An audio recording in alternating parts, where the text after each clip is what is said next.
Hello and welcome to the Healthcare Today podcast. Our guest today is Dr. Antony Rix, founder and CEO of Lucida Medical, an AI-powered prostate cancer diagnostics platform backed in part by Macmillan Cancer Support. In the UK, we diagnose about half of all cancers too late, but we also do hundreds of thousands of biopsies and other tests, and most of these are negative.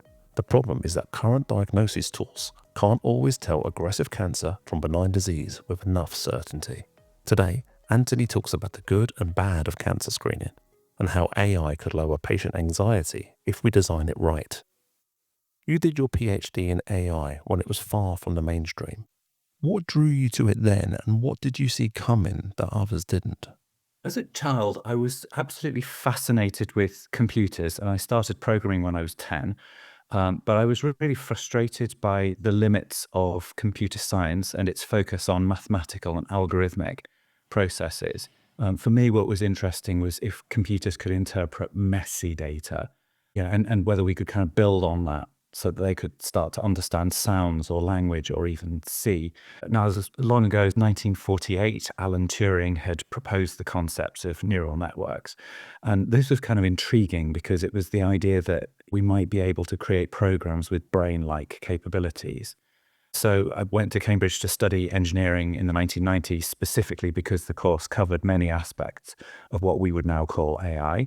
And when I graduated, I joined BT's research division to work on AI in telecoms whilst doing a PhD at Edinburgh. For me, it was just kind of, I could see that this was going to come and I wanted to be part of it. So how did you make the leap from pure AI research to founding a cancer diagnostics company? I suppose there were kind of three key moments, three key breakthroughs. The first was it worked. Our group's research at BT early in my career was actually quite successful. We applied AI methods like signal processing and neural networks to measuring the perceived or subjective quality of telephone calls, which is a very soft problem. And this is at a time when internet and mobile communication were in their infancy and quality was a big deal, it was a costly problem. And by 2000, the AI that we developed and patented, which we called PESC, was better than humans at this task. We won an international competition and PESC became a standard that's actually still used today. And this got me into startups as well because we founded a company called Cytechnics to commercialize that research. I think the second key thing was not mine, and this was really actually multiple incremental innovations over a long period. But from about 2010, researchers found ways to train what we now call deep neural networks with millions or billions of parameters, orders of magnitude larger than anything that had been possible before. So frankly, when I'd worked on AI in the 90s, it was hard to make it work. It was hard to achieve the desired results, especially in tasks like vision. Now, very quickly, deep neural networks were used to solve hard problems like recognizing speech and imaging, and actually worked well at that. Then in 2018, I was lucky to be introduced to some amazing doctors who pioneered the use of magnetic resonance imaging, or MRI, in cancer diagnosis. And theirs was really the third key breakthrough, which showed that we could visualize and quantify cancer using non-invasive imaging before treatment. It's kind of obvious, but that was a very, very powerful realization. But here there were problems about accuracy, repeatability, and the fact that we have far too few, in this case, radiologists with the expertise needed to be able to offer this worldwide. So we could really immediately see the opportunity to use these new deep learning techniques to create an AI to do this job better. And that's what led to Lucida Medical. Deferring to your considerable expertise and experience here, can you tell us a bit more about the problems with cancer diagnosis? What do we need to do better? So actually, we focused on prostate cancer first because it's one of the most common and difficult cancers to diagnose. In the past, we used to screen for prostate cancer using the PSA blood test and a thing called the digital rectal examination, which don't need to go into more detail about. If those were positive, you would have a biopsy. The result was that men with even the lowest grade group 1 prostate cancer ended up being overtreated in very large numbers by removing or irradiating the gland. The side effect rates were horrendous. Now, it's actually since been shown that grade group 1, low-grade prostate cancer doesn't metastasize. So we actually don't want to find it now. We only want to detect significant cancers of grade group 2 or higher. The biopsy is also pretty challenging. It involves up to 24 needles being inserted through the rectum or perineum. You can imagine it's not a very pleasant process. If the needles are not targeted, up to half of significant cancers can be missed because the cancer can actually be quite small. Transrectal biopsy, the old way of doing it, has substantial rates of sepsis. Yeah, it's an unpleasant procedure for patients. There's quite a lot of post-procedure morbidity, and it's costly in terms of theatre time, personnel, and actually especially pathology resource.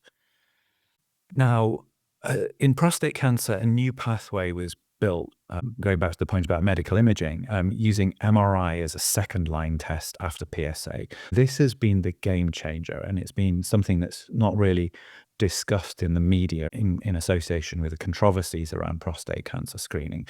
MRI can help improve the detection of that significant cancer by identifying targets for biopsy. So we now know where to stick the needles. And it can actually help avoid some biopsies, at least. That can help reduce overdiagnosis of that grade group 1 low-grade cancer. I guess the realization was, in the real world, like the NHS, we're still not actually very accurate. In prostate cancer, there's a huge disparity in PSA testing, in MRI and biopsy expertise and availability across the country. The UK has poor statistics as a result in terms of things like waiting times and rates of late diagnosis. Almost every NHS trust or board takes more than 60 days from referral to treatment beyond the target. That's 2 months. It's an appalling amount of time for patients to have to wait. And because we don't screen for prostate cancer, up to 35% of men in England and Scotland and also Northern Ireland are first diagnosed at stage 4 when the disease is incurable. So really, these were the problems that we were going after, with the idea that AI would introduce consistency and help us to improve accuracy. If it could do that, I guess we had the expectation that we could do better. So how does your AI solve these problems in technical terms? What data inputs does it need, and where can it be used in the diagnostic pathway? So Lucida Medical's AI is called Pi. It actually analyzes the standard MRI scan as well as PSA and clinical history completely automatically using a range of machine learning and image processing methods. MRI is interesting for cancer diagnosis, particularly powerful for cancer diagnosis, because you can image multiple different physical properties of the anatomy. So we can do an anatomical image, which very accurately shows structures, the organs, glands, bones, and so on. But you can also do imaging of using a contrast agent called dynamic contrast enhanced imaging, and that shows vascularity, which is interesting as cancers tend to have a significant blood supply, and that can give them away. And then finally, with MRI, you can analyze what's called diffusion-weighted imaging, and that measures cellularity or cell density. And again, a characteristic of cancer is that you get that very high density. Now, kind of merging the signals from all of these different images is one of the subjective aspects of MRI. It's quite variable, and that's something that actually AI can do really well. So Pi takes all of this input together, then it precisely outlines the prostate gland, it calculates its volume, and then it uses that information to identify lesions and give risk scores.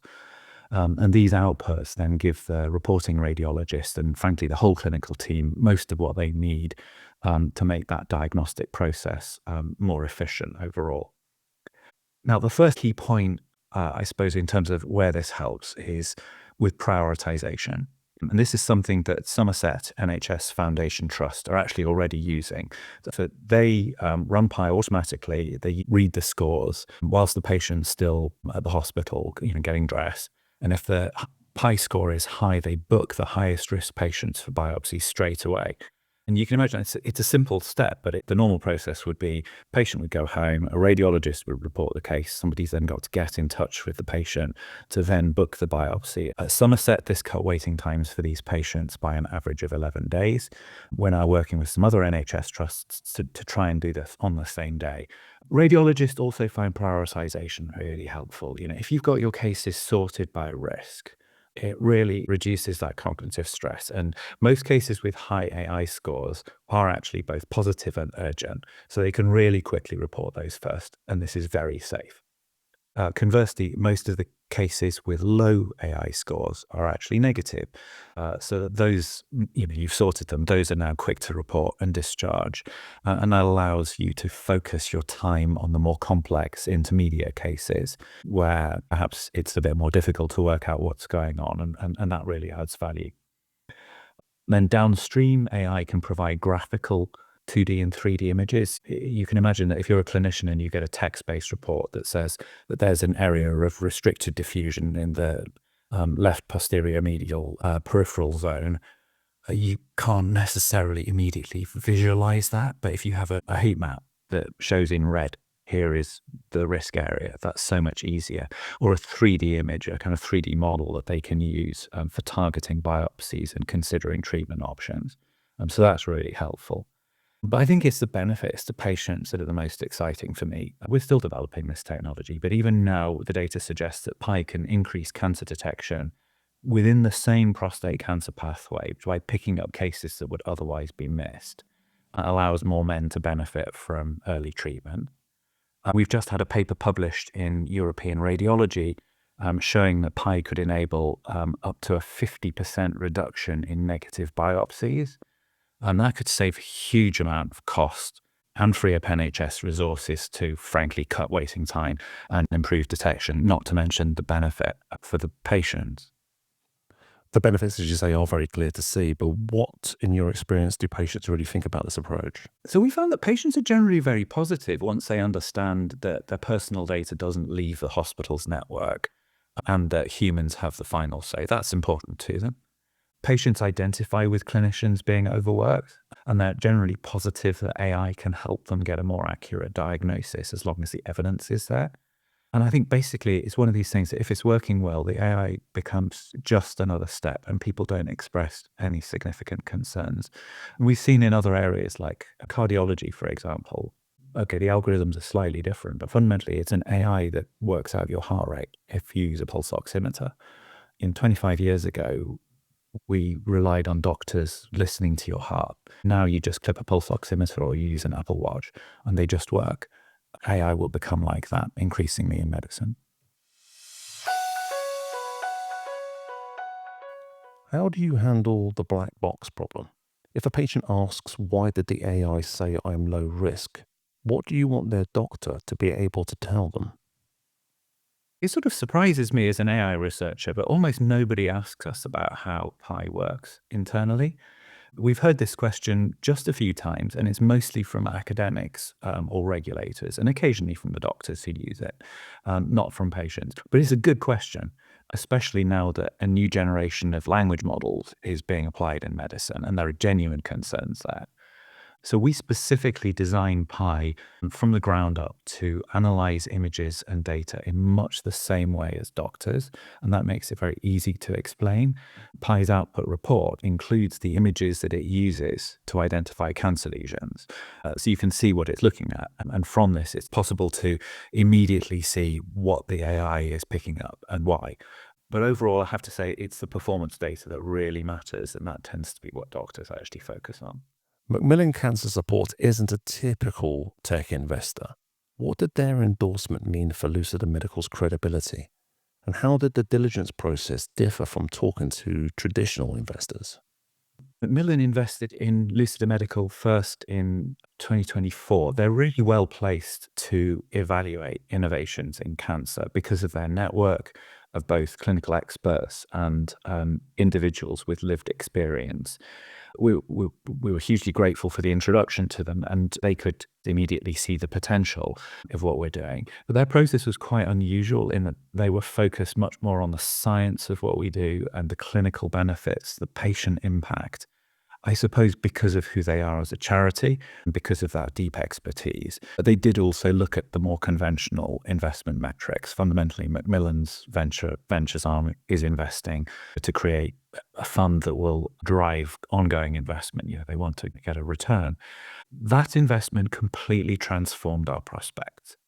They brought tremendous clinical and investor contracts. An introduction from them as an investor has great credibility. They actually helped us land a more than £2 million contract with the NHS about a year ago. And their support with that and with our fundraising, together with, I suppose, for another investor, the reassurance of having Macmillan, this recognized charity, on the cap table, that ultimately led to our recent Series A, where we raised £8.7 million. Perhaps more importantly, how did Macmillan push you to think differently about patient needs versus technical performance? Macmillan asked their portfolio companies to set and report KPIs specifically about impact. And it certainly focuses your mind on patient benefit when you're regularly reporting the numbers scanned and diagnosed and the impact on lives. And that's important for Macmillan and their donors, but actually also our shareholders really value knowing that their investments are working for more than just a financial gain. There are obviously a lot of conversations about AI innovation at the moment. There are a lot of ideas out there. To your mind, what's the biggest barrier to adoption that you specifically are facing right now? Is it a regulatory issue? Is it cultural? Is it data access? Data is a challenge, but it's doable. The regulatory environment's really solid. Don't let anybody tell you that AI regulation is poor. It's very, very intense. These are medical devices. The EU AI Act is bringing quite appropriate additional regulation about data and transparency. In the UK, our biggest problem is simply the complexity of selling to the NHS.